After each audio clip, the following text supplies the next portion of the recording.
In this video, we will talk about how to find the Borda Count winner of an election.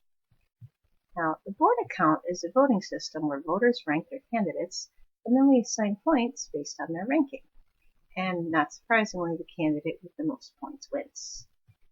Now, depending on who you ask, there are different ways of assigning points. But no matter what system you use, first place will always get more points than second place, which will get more points than third place, and so on and so on. The method I'm going to use, we're going to give the first place the number of points as the number of candidates. Second place will get 1 point less, third will get 1 point less than second place, and so on and so forth. So in my example, we're going to have 4 candidates. That means that a first place vote will count as 4 points because there are 4 candidates. Second place will count as 3 points, 1 less than 4. Third will be 2, and fourth will be 1 point. So here's my preference scale. Now to make things a little bit easier on myself, I'm going to remind myself that first place counts as 4 points. Second place is 3, third place is 2, and fourth place is 1 point. So let's start with candidate A. I'm going to get rid of everyone else so that it's easier to see. We'll tally up A's points here. In the first column, 6 people give A 1 point. So 6 people times 1 point gives 6 points. In the next column, 3 people give A 3 points. So 3 people times 3 points is 9 points. In the third column is the same as the first, so we'll have 6 people times 1 point for 6 points. And in the last column, I have 2 people who give A 3 points. So 2 people times 3 points gives 6 points. Then we add them all up, 6 plus 9 plus 6 plus 6, for a grand total of 27 points for candidate A.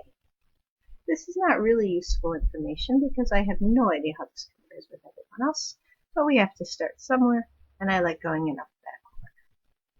So now we'll do candidate B. And to do it a little bit faster because it's not practical to keep deleting everyone every single time, start with the first column.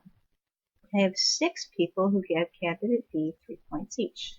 So 6 people times 3 is 18 points. In the second column, 3 people gave candidate B 2 points each. So that makes a total of 6. In the third column, 6 people give candidate B 4 points each. And in the last column, in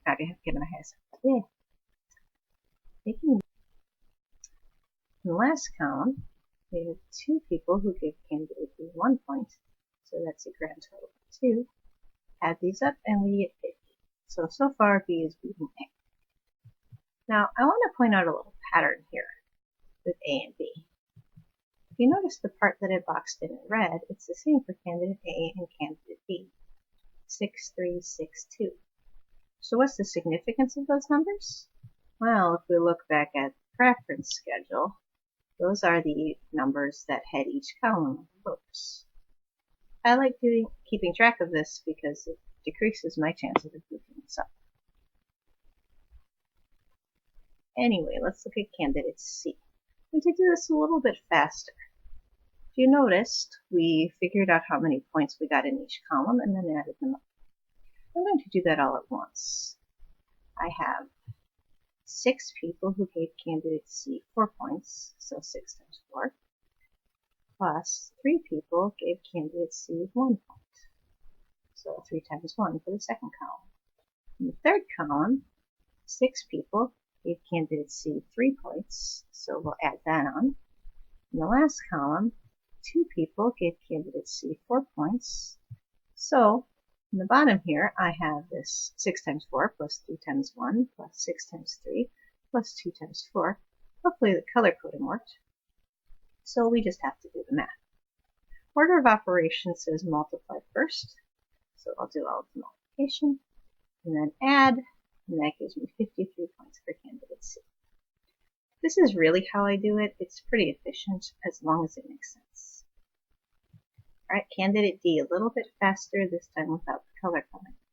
First column, 6 people give candidate D 2 points each, plus the next column, 3 people give candidate D 4 points each, plus the next column, 6 people give candidate D 52 points, plus the last column, 2 people give King 52 points. Multiply and then add, and we get a total of 40. So, final tally here. A has 27 points, B has 50 points, C has 53 points, and D has 40 points. So candidate C is the winner. And that's how you do the Borda count. It's not too bad. You just have to keep yourself organized.